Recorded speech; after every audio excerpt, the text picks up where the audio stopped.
Get rid of BlackRock purchasing a bunch of homes and renting them back to us. And now it's time for some quick hits. Crazy stories that came across my desk in the last 24 hours that I want to run through with you guys. First, there's a clip of Charlie Kirk going viral where he agrees with a socialist student. Take a listen to this. What policy do you support to make it easier for young people to buy homes? Get rid of BlackRock purchasing a bunch of homes and renting them back to us. Okay, so like seize their assets? Not seize their assets. Make it illegal that asset managers over $500 billion can't buy single family homes. Okay, I really agree with that. That's actually that's great. Thank you. Yeah. It's a super simple policy fix. If you have assets under management over $500 billion or $100 billion, you should not be in the single family home business, period. Okay. And that's artificially boosting housing prices across the country.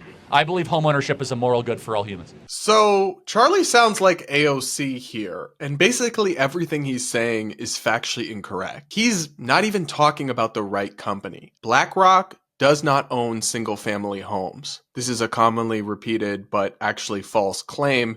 It's a company called Blackstone that is involved in the kind of corporate ownership of homes and renting them out that he's upset about in this clip. But that is not the cause of high housing prices in this country, because it's just a tiny, tiny, tiny percentage of the US housing market. This graph that I'll put on screen shows institutional ownership as a percentage of the total single-family housing stock. Blackstone owns just 0.06% of the total housing stock of single-family homes. All the institutional owners combined own just 0.5%, so 0.5%. So blaming that for high housing prices is nonsensical. Even if you think those companies are gouging people with high rents or whatever, that's not the main culprit here whatsoever. It's basically a boogeyman that progressives have made up and spread, and yet you have a prominent conservative activist who claims he's all about capitalism, and Charlie Kirk not just agreeing with it, but affirmatively embracing it. All while ignoring the real problem, at least in this one clip, as to why housing is so expensive in the first place,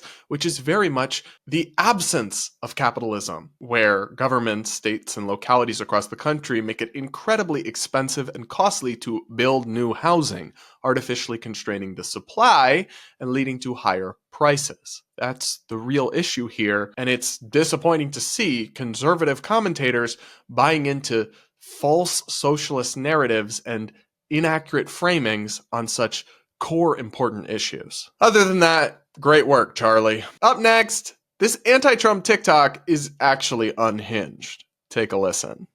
If you come into my work with some Donald Trump propaganda on, you're getting harassed. You are getting harassed. I don't make the rules. I just follow them. Harassed. Harassed. Harassed. Harassed. Picked on. Pew pew. I don't care how old you are. Well, she seems lovely.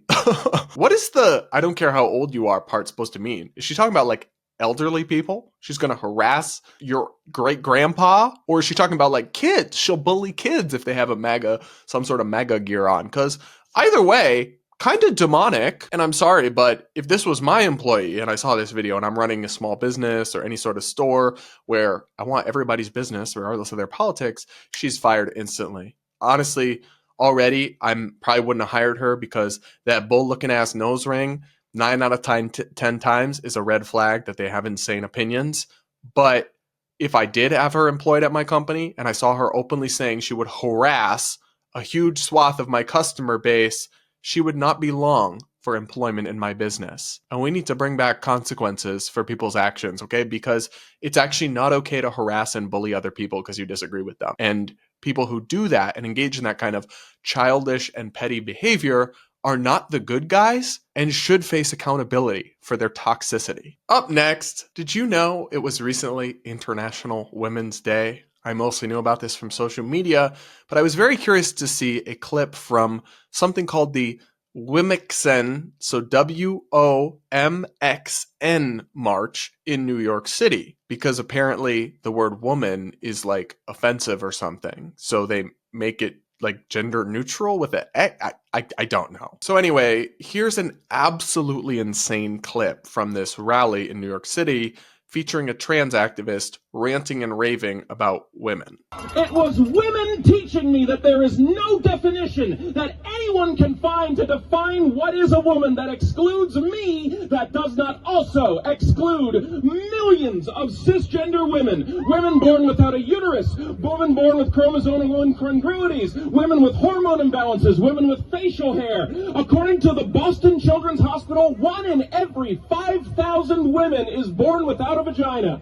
There is no way to say that trans women do not belong without also saying that all of them are not women either, and I dare you to say to their faces they are not. Hey, so this is insane. A woman is an adult human female, and we are, in fact, in almost every case, able to distinguish as to what biological sex someone belongs to. The fact that some females have variations or abnormalities doesn't change the fact that they are females. And the fact that some females have abnormalities doesn't make males females. Of course, I have no problem with people with gender dysphoria who want to live as if they're the other sex, but you're not literally that sex, and pushing scientific gobbledygook and woke nonsense like this does not help your cause. And honestly, like, not to sound like Matt Walsh up in here, but I would love to know what this person would say when asked, what is a woman?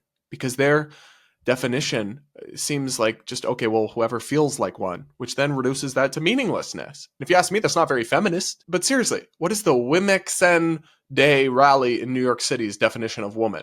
I would love to hear this person's answer to that, but I won't be holding my breath. Okay, up next. Democrats are straight up lying about Elon Musk. Elon recently gave an interview talking about Doge and his efforts to cut government, where he said this about Social Security and entitlements. I mean, the waste report in entitlement spending, which is which is most of the federal spending is entitlements.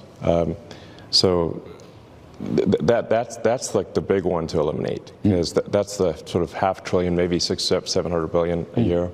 So what he said in this clip was that the waste report for entitlements like Social Security is a huge part of what they want to eliminate, coming out to like $500 billion a year. But dishonest Democrats took this clip and claimed Elon says he wants to eliminate Social Security and entitlements. The Fact Post, which is the official rapid response account of the Democratic Party, wrote, Elon Musk says he wants to eliminate programs like Social Security and Medicare. Entitlements, ...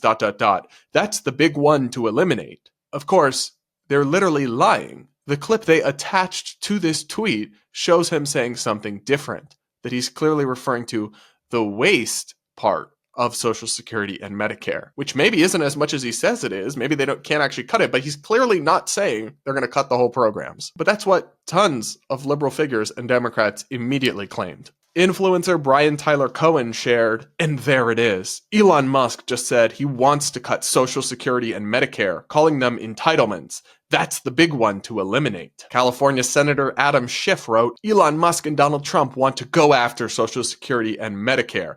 Don't take my word for it. Here's Elon happily telling a host, that's the big one to eliminate.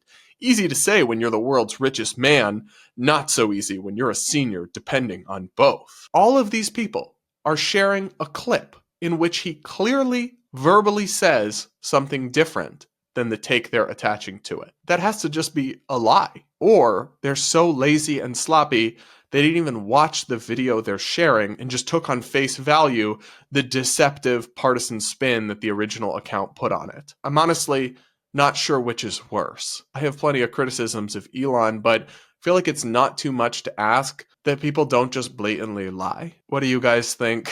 Let me know in the comments. Let me know which one of these quick hits was your favorite or you found the craziest.